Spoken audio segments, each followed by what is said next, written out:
Chapter 5 Palaweka Chapter on the Fool. Pala is the opposite of Pandita. It means those who are ignorant, stupid, and mentally dull. They cannot think or act right. Dhammapada verse 60 Inyadara Purisa Watu. The story of a person. While residing at the Jetavana monastery, the Buddha uttered verse 60 of this book with reference to a certain young man and King Pasenadi of Kosala. One day, King Pasenadi, while going out in the city, happened to see a beautiful young woman standing at the window of her house, and he instantly fell in love with her. So the king tried to find ways and means of getting her. Finding that she was a married woman, he sent for her husband and made him serve at the palace. Later, the husband was sent on an impossible errand by the king. The young man was to go to a place, a yojana 12 miles away from Sawati, bring back some Gumuda lotus flowers, and some red earth called Arunawadi from the land of the dragons, Nagas, and arrive back at Sawati the same evening, in time for the king's bath. The king's intention was to kill the husband if he failed to arrive back in time and to take the wife for himself. Hurriedly taking a food packet from his wife, the young man set out on his errand.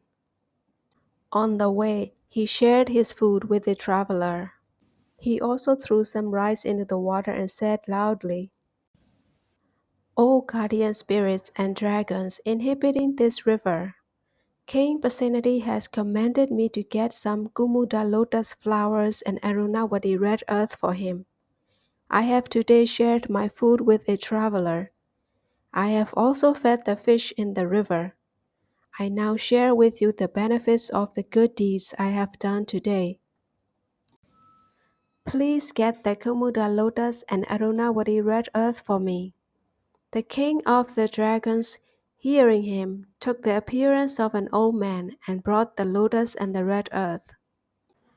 On that evening, King Pasenadi, fearing that the young husband might arrive back in time, had the city gates closed early.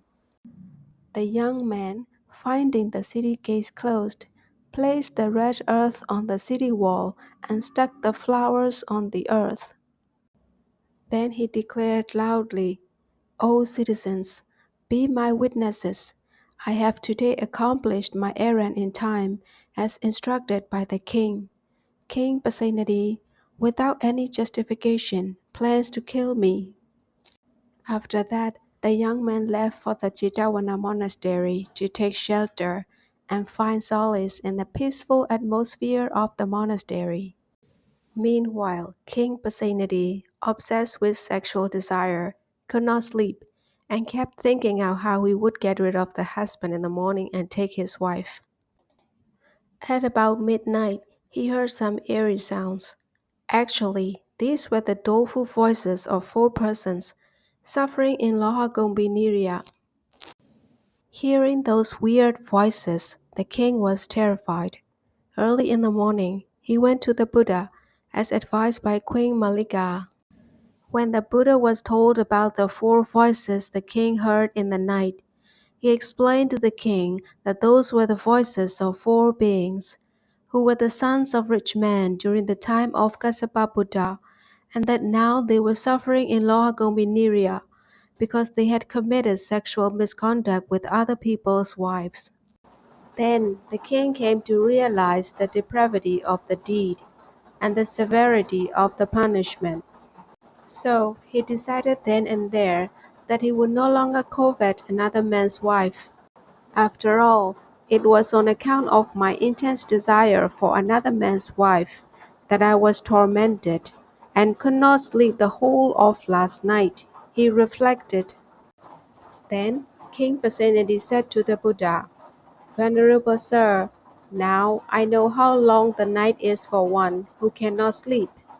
The young man, who was close at hand, also said, "Venerable Sir, because I had traveled the full distance of a yojana yesterday, I too know how long the journey of a yojana is to one who is weary. Combining their two statements, the Buddha spoke in verse as follows. Verse 60. Long is the night to one who is wakeful. Long is the journey of one yojana to the traveler who is tired. Long is samsara, round of rebirths, to the fool, who is ignorant of the true Dhamma, the teaching of the Buddha. At the end of the discourse, the young man attained Sotapaddi fruition.